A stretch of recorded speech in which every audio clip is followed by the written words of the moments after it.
কৃত্রিম বুদ্ধিমত্তা মানে এআই হ্যাঁ এখন তো সবখানি, তাই না? একদম। কিন্তু এই যে দারুণ সব প্রযুক্তি, এর পেছনে যে বিশাল পরিমাণ শক্তি আর পানি লাগছে, সেটা আমরা কজন খেয়াল রাখি? এটা একটা জরুরি বিষয়। আজকে আমরা ঠিক এটাই আলোচনা করব। একটা লেখা থেকে তথ্য নিয়েছি, শিরোনামটা ছিল এআই, শক্তি ও পরিবেশের ভবিষ্যৎ। আচ্ছা। আমাদের লক্ষ্য হলো এআই ব্যবহারের পরিবেশগত দিকটা একটু বোঝা, বিশেষ করে বিদ্যুৎ আর পানির খরচটা কেমন আর ভবিষ্যতে কি হতে পারে। হ্যাঁ, আর ওপেন এআই এর সিইও স্যাম অল্টম্যান কিছু ইন্টারেস্টিং পরিসংখ্যান দিয়েছেন কিন্তু। ঠিক, ওগুলো দিয়েই শুরু করা যাক। বেশ চমকে দেওয়ার মতো কিন্তু। হ্যাঁ, অবশ্যই। যেমন ধরুন, চ্যাট জিপিটি, ওকে একটা প্রশ্ন করলে উত্তরটা তৈরি করতে গড়ে প্রায় 0.36 ওয়াট ঘন্টা বিদ্যুৎ লাগে। 0.36 ওয়াট ঘন্টা এককভাবে শুনলে তো তেমন বেশি মনে হয় না। তা হয়তো নয়, কিন্তু যদি তুলনা করেন, ধরুন একটা ইলেকট্রিক ওভেন 1 সেকেন্ড চললে বা একটা এলইডি বাল্ব যদি কয়েক মিনিট জ্বলে, তার কাছাকাছি আর কি। বুঝেছি, একটা প্রশ্নের জন্য হয়তো কম, কিন্তু যখন ভাবি যে সারা দুনিয়ায় রোজ লক্ষ লক্ষ কোটি কোটি প্রশ্ন হচ্ছে। ঠিক তাই। তখন এই মজমুই চাহিদাটা কিন্তু বিশাল হয়ে দাঁড়ায়। আর শুধু তো বিদ্যুৎ নয়, পানির ব্যবহারটাও। হ্যাঁ, সেটাই। পানির ব্যাপারটা কিরকম? অল্টম্যানের তথ্য অনুযায়ী ওই একই চ্যাট জিপিটিতে প্রতিটা প্রশ্নের জন্য গড়ে প্রায় 0.00085 গ্যালন পানিও লাগে। 0.00085 গ্যালন? এটা তো খুবই সামান্য শোনায়। হ্যাঁ, সংখ্যাটা শুনতে খুবই কম, প্রায় 1 চা চামচের 15 ভাগের 1 ভাগ। কিন্তু এটারও একটা ওই লেখাটাতে একটা উদাহরণ ছিল। কি রকম? যেমন GPT-4 ব্যবহার করে যদি 100 শব্দের একটা ইমেল লেখেন, তাহলে নাকি 1 বোতলের চেয়ে একটু বেশি পানি খরচ হয়ে যায়। বলেন কি? 100 শব্দের একটা ইমেলের জন্য 1 বোতলের বেশি পানি? হ্যাঁ, ডেটা সেন্টার ঠান্ডা রাখতেই মূলত এই পানিটা লাগে। এটা তো আসলেই ভাবার মতো, বিশেষ করে যখন আমরা জানি যে পৃথিবীর অনেক জায়গাতেই বিশুদ্ধ পানির অভাব রয়েছে। তার দাঁড়াচ্ছে এআই যত বাড়বে, পানির চাহিদাও ততটাই বাড়বে। একদম। আর এই খরচটা কিন্তু সব জায়গায় একরকম নয়।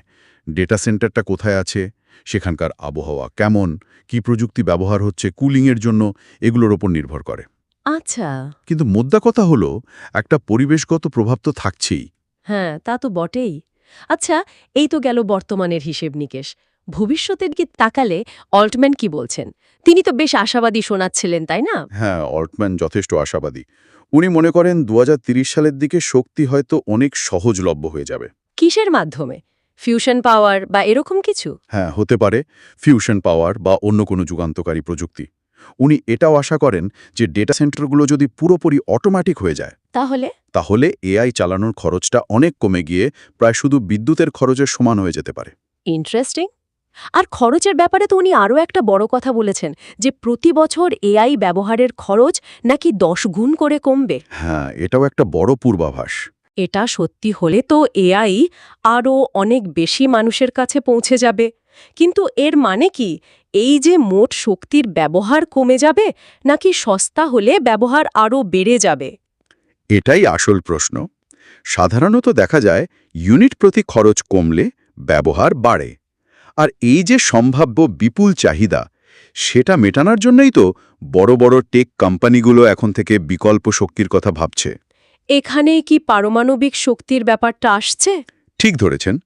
গুগল, মাইক্রোসফট এরা দুজনেই কিন্তু পারমাণবিক শক্তিকে একটা সিরিয়াস বিকল্প হিসাবে দেখছে তাদের ডেটা সেন্টারের জন্য। পারমাণবিক শক্তি, এটা তো বিরাট ব্যাপার। মাইক্রোসফট নাকি এর মধ্যে চুক্তিও করে ফেলেছে? হ্যাঁ, এরকমই খবর।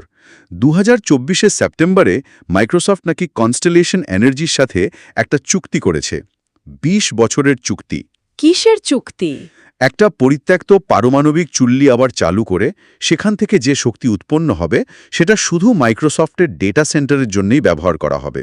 বাহ, ডেডিকেটেড নিউক্লিয়ার পাওয়ার সোর্স শুধু ডেটা সেন্টারের জন্য। আর গুগল কি করছে? গুগলও পিছিয়ে নেই। ওরা কাইরোস পাওয়ার বলে একটা কোম্পানির সাথে চুক্তি করেছে। ওরা ছোট ছোট মডিউলার নিউক্লিয়ার রিঅ্যাক্টর বানাবে। এসএমআর বলে এগুলোকে। ছোট কতটা ছোট?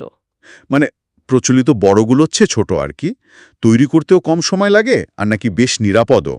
ওরা 2025 সালের মধ্যে এরকম 3টে বানানোর পরিকল্পনা করছে। আচ্ছা, কতটা পাওয়ার দেবে এগুলো? তিনটে মিলে প্রায় 500 মেগাওয়াট, মানে একটা মাঝারি সাইজের শহরের জন্য যা লাগে প্রায় সেরকম। তাহলে ব্যাপারটা বেশ অদ্ভুত, তাই না?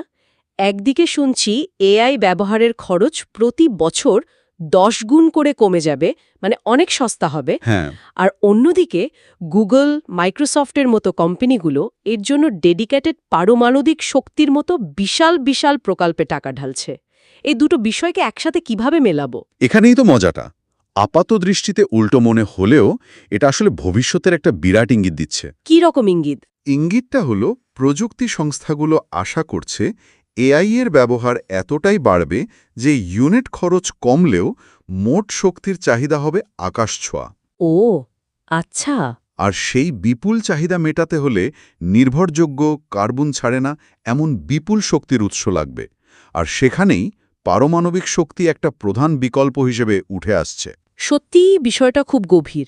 একদিকে প্রযুক্তির সহজলভ্যতা বাড়ছে, অন্যদিকে তার ক্ষুধা মেটাতে প্রয়োজন হচ্ছে বিশাল আয়োজন।